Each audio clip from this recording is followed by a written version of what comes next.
الأغصان غرد مدى الأزمان عن أهل وحي الله عن حملة القرآن يا بلبل الأغصان غرد مدى الأزمان عن أهل وحي الله عن حملة القرآن في عالم الإنسان كل له ميدان وليس أعلى الشان من حملة القرآن. بسم اللہ الرحمن الرحیم. لا اقسم بیوم القیامہ، نہیں میں تو قسم کھاتا ہوں قیامت کے دن کی. یعنی کوئی بحث چل رہی ہے تو اللہ تعالیٰ اب اس پر قیامت کی قسم کھا رہا ہے. تمہیں شک ہے؟ میں اس پر اتنا یقین رکھتا ہوں کہ میں تو اس کی قسم کھاتا ہوں. ولا اقسم بالنفس اللوامہ، اور نہیں میں قسم کھاتا ہوں ملامت کرنے والے نفس کی، جو ہمارے اندر اللہ تعالیٰ نے ضمیر رکھا ہے. یہ کیا ہے؟ یہ دلیل ہے آخرت کی کہ اندر سے کوئی چیز جب ہم برائی کرتے ہیں، اندر سے کوئی چیز ہمیں کاٹتی ہے. You are wrong.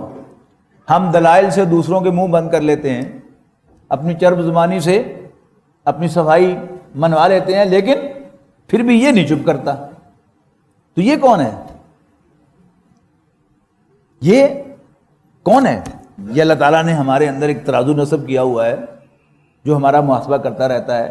یہ پوائنٹ کرتا ہے کہ کچھ ہوگا، محاسبہ ہوگا، لہذا اسی کی قسم کھائی گئی. اور نہیں میں قسم کھاتا ہوں ملامت کرنے والے نفس کی. اَيَحْسَبُ الْإِنسَانُ أَن لَّن نَّجْمَعَ عِظَامَهُ. یہاں لفظ انسان کو اگر نوٹ کرتے چلے جائیں، کیا انسان مراد یہاں انسان سے وہ سردار ہے کافروں کا کہ اَيَحْسَبُ الْإِنسَانُ أَن لَّن نَّجْمَعَ عِظَامَهُ. کیا انسان یہ سمجھتا ہے کہ ہم اس کی ہڈیوں کو جمع نہیں کریں گے؟ بلا کیوں نہیں. قادرین علی ان نسوی بنانا، ہم تو اس پر بھی قادر ہیں کہ ہم اس کے ہاتھ کے پوروں کو درست کر دیں. یعنی جسم کے فزیولوجیکلی دو حصے کیے جاتے ہیں. ایک جسم کے وہ حصے کہ جن کا تعلق انسان کی لائف کے ساتھ ہے. یعنی کسی انسان کا جگر بیکار ہو جائے یا نکال دیا جائے تو مر جائے گا. دل بند ہو جائے کام کرنا، گیا. گردے بند ہو جائیں، گیا. پھیپھڑے کام چھوڑ دیں، گیا. دماغ ڈیڈ ہو جائے، گیا. لیکن کسی کے ہاتھ پاؤں ٹوٹ جائیں، کٹ جائیں، تب بھی اس کی لائف جو ہے وہ رہے گی. ٹھیک ہے نا؟ تو لائف ہاتھ کے بغیر بھی ہو سکتی ہے، پاؤں کے بغیر بھی ہو سکتی ہے، یہاں تک کہ پورا بازو کٹ جائے، دونوں بازو کٹ جائیں، دونوں ٹانگیں کٹ جائیں، پھر بھی وہ زندہ رہے گا. تو اس اینگل سے اگر دیکھا جائے تو یہ ایڈیشنل چیزیں ہیں، اصل نہیں ہیں. اب کہا جا رہا ہے کہ ہم تو ہاتھ کے یعنی بازو ہی نہیں، ہاتھ اور ہاتھ کی ہتھیلی نہیں، انگلیاں نہیں بلکہ انگلیوں کے بھی پورے ہم ان کو بھی درست کر سکتے ہیں. اور اللہ تعالیٰ نے ان کو نشانی بنایا ہے اپنی قدرت کی. آپ غور سے دیکھیں، ابھی اتنی روشنی ہے، اپنے ہاتھ کے دونوں انگوٹھوں کو دیکھیں، ان دونوں کا پرنٹ جو ہے وہ مختلف ہے. اس کا مطلب کیا ہے کہ اللہ تعالیٰ نے ربر سٹیمپ سے نہیں بنائے. Each and every one has been created by اللہ انڈیویجولی، انڈیویجول اٹینشن کے ساتھ. تو جس نے بنائے ہیں وہ ان کو دوبارہ درست بھی کر سکتا. بلا قادرین علی ان نسوی بنانا. اصلا سوال کہ پھر یہ اتنی بڑی نشانی ہے تو پھر ان کو کیوں سمجھ میں نہیں آ رہی؟ اب اصل میں رولا کیا ہے؟ بل یرید الانسان لیفجر امامہ. انسان کی جو عادتیں خراب ہو چکی ہیں وہی انسان مراد ہے. وہ ان برائیوں کو چھوڑنا نہیں چاہتا، وہ اپنے آگے برائی ہی بھیجنا چاہتا ہے. انسان اپنے آگے برائی ہی بھیجنا چاہتا ہے اور پھر ڈھٹائی سے پوچھتا ہے یسأل ایان یوم القیامہ، کب ہوگا قیامت کا دن؟ یہ سب کرنا کر لیں، کل کیوں، آج کیوں نہیں، شام کیوں، صبح کیوں نہیں؟ ایان یوم القیامہ، کب ہوگا قیامت کا دن؟ اب اس کا جواب شروع ہو رہا ہے فَإِذَا بَرِقَ الْبَصَرُ، جب آنکھیں چودھا جائیں گی. وَخَسَفَ الْقَمَرُ، اور چاند گہنا جائے گا، بے نور ہو جائے گا. وَجُمِعَ الشَّمْسُ وَالْقَمَرُ، اور سورج اور چاند اکٹھے کر دیے جائیں گے. يَقُولُ الْإِنسَانُ يَوْمَئِذٍ أَيْنَ الْمَفَرُ. تو آج یہ وہ انسان جو ریٹائز اب کب ہوگا قیامت کا دن، وہی انسان یقول الانسان، انسان کہے گا اس روز این المفر، ہے کوئی بھاگنے کی جگہ، ہے کوئی جائے فرار؟ کلا لا وزر، نو وے، اب کوئی ٹھکانہ نہیں ہے، کوئی جائے پناہ نہیں ہے. الی ربک یومئذ المستقر، آج تیرے ربی کے حضور ٹھہرنا ہوگا. ینبأ الانسان یومئذ بما قدم واخر، انسان کو جتلا دیا جائے گا اس روز کہ اس نے کیا آگے بھیجا تھا اور کیا پیچھے رکھا تھا، کس کو پرائرٹی دی تھی اور کس کو نظر انداز کیا تھا. بل الانسان علی نفسہ بصیرہ، لیکن انسان آج بھی اپنے آپ کو دیکھ رہا ہے. ہم اپنے گریبان میں جھانکیں تو 14 طبق روشن ہو جائیں گے. میں آپ کو بیوقوف بنا سکتا ہوں، اپنے ضمیر کو بیوقوف نہیں بنا سکتا. میں آپ پر اپنے تقوی کا، دینداری کا روک ڈال سکتا ہوں، لیکن اپنے آپ کو میں جھوٹ نہیں کہہ سکتا. اندر تو وہ بولتا رہتا ہے، کاٹتا رہتا ہے مجھے. You are wrong, you are wrong, you are wrong. وَلَوْ أَلْقَى مَعَاذِيرًا، خواہ کتنے ہی بہانے بنا لے، کتنی ہی معذرتیں پیش کر لے. اور یہ چیز جو ہے یہ انفارچونیٹلی شیطان پیچھے لگا ہوا ہے. وہ دینداروں میں یہ چیز زیادہ پیدا کر دیتا ہے. اللہ خوش رکھے. میرا کلاس فیلو تھا میرا BDS کا، تو ایک دن کوئی کالج میں بات ہوئی تو اس نے ہاسٹل میں آ کر مجھ پر تنقید کی، تو میں نے ریشنلائز کیا اپنے ایکٹ کو. تو اس نے مجھے ایک بڑے پتے کی بات کہہ دی، اللہ اسے خوش رکھے. اس نے کہا سمجھ بات یہ ہے کہ ہم عام لوگ بھی غلطی کرتے ہیں اور تم مولوی لوگ بھی غلطی کرتے ہو. فرق صرف یہ ہے کہ ہم عام لوگ جب غلطی کرتے ہیں تو غلطی پر شرمندہ ہوتے ہیں، اور تم مولوی لوگ جب غلطی کرتے ہو تو اس کے حق میں دلیل لاتے. وہ مولوی کیسا کہ جو اپنی غلطی مان لیں. علامہ اقبال نے اس کا بڑا خوبصورت نقشہ کھینچا ہے. بارے جبریل کے ان کا ایک شعر ہے کہ مرید سادہ تو رو رو کے ہو گیا تائب، خدا کرے کہ ملے شیخ کو بھی یہ توفیق. کہ انسان کا سارا علم جو ہے وہ شیطان ڈائیورٹ کر دیتا ہے اپنی کرتوتوں کو چھپانے، ان کو ریشنلائز کرنے، ان کے حق میں دلیل لانے میں. یہ کیا ہے؟ یہ شیطان کے کمالات ہیں. تو بل الانسان علی نفسہ بصیرہ، انسان اپنے آپ کو دیکھ رہا ہے. وَلَوْ أَلْقَى مَعَاذِيرًا، خواہ کتنی ہی معذرتیں پیش کر لے. لا تحرک بہ لسانک لتعجل بہ. قرآن مجید جو ہے یہ اس کا اسلوب جو ہے وہ ان جنرل خطاب کا ہے.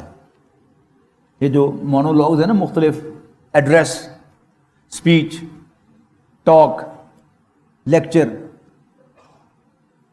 یہ سارے مونولوگز ہیں نا. اسی طرح سرمن، تو جو خطاب ہوتا ہے اس میں ایک خطیب جو ہے وہ کھڑا ہے اور بیک گراؤنڈ میں روز سارے اخبار پڑھ رہے ہیں. جو کچھ ہو رہا ہے وہ جو سننے والے ہیں ان کو بھی معلوم ہے اور کہنے والوں کو بھی معلوم ہے. تو وہ تمہید نہیں باندھتا کہ اب میں فلانے واقعے کی طرف جا رہا ہوں. وہاں اس خطاب میں ایک دم وہ کوئی 2-4 جملے بولتا ہے اور سننے والے بھی سمجھ جاتے ہیں کہ یہ کس کو چوٹ لگائی ہے. کبھی وہ وزیر اعظم صاحب کو خطاب کر رہا ہوگا، کبھی نواز شریف صاحب سے بول رہا ہوگا، کبھی زرداری کو کچھ سنا رہا ہوگا. یہ کیا ہے؟ یہ خطیبانہ چیز ہے. لیکن آڈینس سمجھ رہی ہوتی ہے کہ what he is saying. اسی طرح اب نبی اکرم صلی اللہ علیہ وسلم لوگوں کو آخرت کو ماننے کی دعوت دے رہے ہیں، لیکن کوئی مان کے نہیں دے رہا. رسول اللہ صلی اللہ علیہ وسلم نیک آدمی جو ہوتا ہے ہمیشہ اپنے آپ کو مورد الزام ٹھہراتا ہے کہ شاید میرے اندر کوئی کمی ہے. حضور صلی اللہ علیہ وسلم سب سے نیک ہیں. تو اب قرآن مجید کو زیادہ یاد کرنے کی کوشش کرتے ہیں کہ یہ قرآن مجید جو ہے وہ یاد ہو جائے اور میں لوگوں کو سناؤں اور ان کے اندر کسی طرح ایمان جو ہے وہ ڈال دوں. اب حضور صلی اللہ علیہ وسلم سے کہا جا رہا ہے لا تحرک بہ لسانک لتعجل بہ، آپ اپنی زبان کو جلدی سے حرکت نہ دیں تاکہ آپ جلدی کر لیں اس کو یاد کرنے میں. انا علینا جمعہ وقرآنہ، یقیناً ہمارے ذمے ہے اس کو جمع کرنا بھی اور اس کو پڑھوانا بھی. فاذا قرأناہ، تو جب ہم اس کو پڑھیں یعنی ہماری طرف سے جبرائیل پڑھیں، فاتبعوا قرآنہ، تو آپ ان کے پڑھنے کی پیروی کیجئے. ثم ان علینا بیانہ، پھر ہمارے ہی ذمے ہے اس کا بیان. یہاں وہ لوگ نوٹ کریں جو سمجھتے ہیں کہ حضور صلی اللہ علیہ وسلم کا کام صرف قرآن مجید پہنچانا تھا، اس کی وضاحت کرنا نہیں تھا، جبکہ یہاں کہا جا رہا ہے پھر ہمارے ہی ذمے ہے اس کو بیان کرنا، اس کو سمجھانا. تو وہ جو قرآن مجید کے الفاظ سے علاوہ رسول اللہ صلی اللہ علیہ وسلم کے دل میں باتیں ڈالی گئی ہیں، وہ آپ کی حدیث میں، آپ کی سنت میں، آپ کے اعمال سے وہ ظاہر ہوئی ہیں. تو وہ بھی کیا ہے؟ وہ قرآن مجید کی وضاحت ہے جس سے ہم کبھی دور بھاگ نہیں سکتے. کلا بل تحبون العاجلہ، اصل میں بات کیا ہے؟ ان پہلے ایک اصل بات بتائی تھی کہ آگے برائی بھیجنا چاہتا ہے، پھر آیا کلا، نو بل تحبون العاجلہ، تم اصل میں دنیا سے پیار کرتے ہو.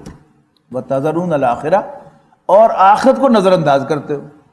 وُجُوهٌ يَوْمَئِذٍ نَاظِرَةٌ إِلَىٰ رَبِّهَا نَاظِرَةٌ، اس روز جب قیامت آئے گی بہت سے چہرے تر و تازہ ہوں گے. إِلَىٰ رَبِّهَا نَاظِرَةٌ، اپنے رب کو دیکھ رہے ہوں گے، اپنے رب کی رحمت کے منتظر ہوں گے. وَوُجُوهٌ يَوْمَئِذٍ بَاسِرَةٌ، اور بہت سے چہرے اس دن اداس ہوں گے، مرجھائے ہوئے ہوں گے. تَظُنُّ أَن يُفْعَلَ بِهَا فَاقِرَةٌ، اور گمان کر رہے ہوں گے، ایکسپیکٹ کر رہے ہوں گے کہ آج ان کے ساتھ کمر توڑ دینے والا سلوک کیا جائے گا، ان کی ہڈی پسلی توڑ دی جائے گی. کلا اذا بلغت التراقی وقیل من راق، دنیا سے قیامت دور صحیح، دنیا کی قیامت دور نہیں. اور دنیا کی قیامت کیا ہے؟ موت ہم میں سے ہر شخص کی. جس دن مجھے موت آئے گی تو میرا تو کھاتا کلوز ہو گیا نا، تو میری تو قیامت آ گئی. تو اب قیامت سے رخ پھیرا جا رہا ہے موت کی طرف. کلا اذا بلغت التراقی وقیل من راق، نہیں، جب وہ پہنچ جائے گی حلق میں، جب وہ جان ہنسلی میں آگے پھنس جائے گی. وقیل من راق، اور کہا جائے گا ہے کوئی جھاڑنے پھونکنے والا. بڑے بڑے ریسٹلسٹ جب موت کے دہانے پہ جا کے کھڑے ہو جاتے ہیں، نہ آر نہ پار، تو پھر وہ منتیں کرتے ہیں یار کوئی دم درودی کرا دو، قصہ مکے، جان نکلے، جبکہ ساری عمر اس کو نہیں مانا انہوں نے. کیوں؟ موت کی جو وحشت ہے، موت کی جو تکلیف ہے، ہم اس کے ایکسپیرینس سے نہیں گزرے، لیکن دیکھا تو ہوگا نا. وہ پکارے گا من راق، ہے کوئی جھاڑنے پھونکنے والا. وَظَنَّ أَنَّهُ الْفِرَاقُ، اور اس کو گمان ہوگا، اندازہ ہو جائے گا کہ اب جدائی کا وقت آ گیا. وَالْتَفَّتِ السَّاقُ بِالسَّاقِ، اور ایک پنڈلی دوسری پنڈلی سے لپٹ جائے گی. إِلَىٰ رَبِّكَ يَوْمَئِذٍ الْمَسَاقُ، آج تیرے ربی کے حضور تجھے ہانکا جانا ہوگا. ساکا جو سوکو سوکن کے معنی ہانکنا، ڈرائیو کرنا.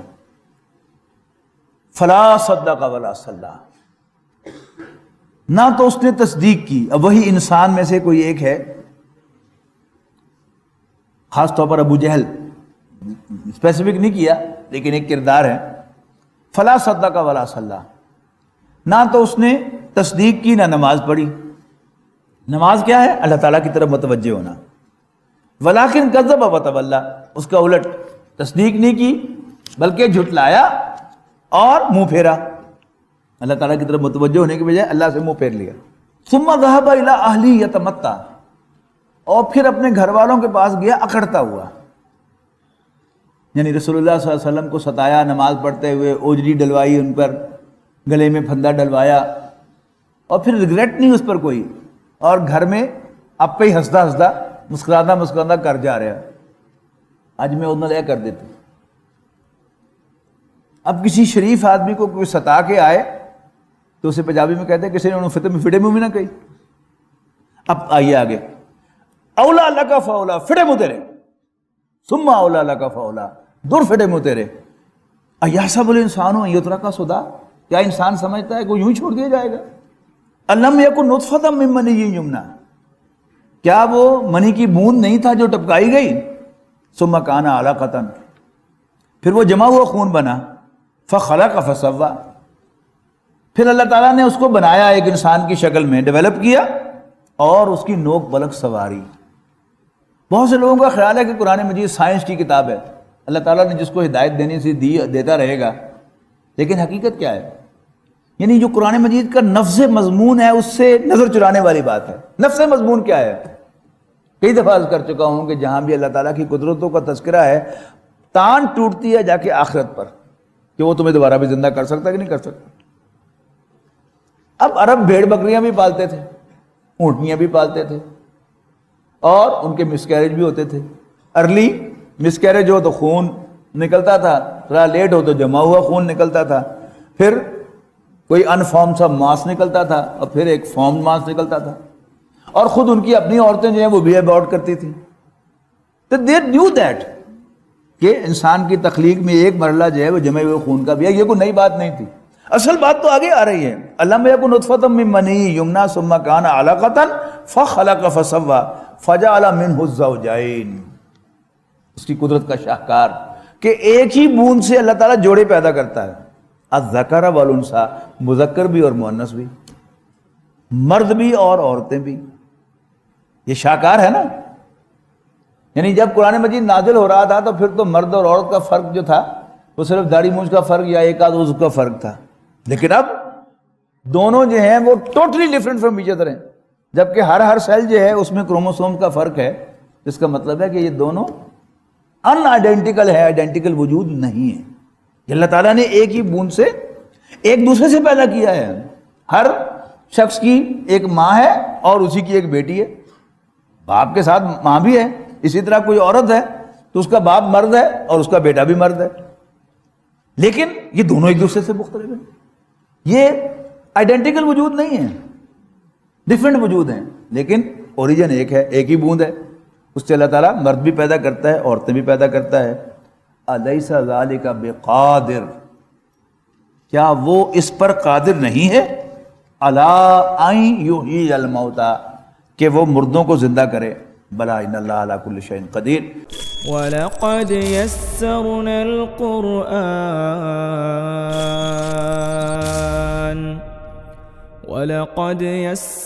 الْقُرْآنَ لِلذِّكْرِ فَهَلْ مِن مُّدَّكِرٍ.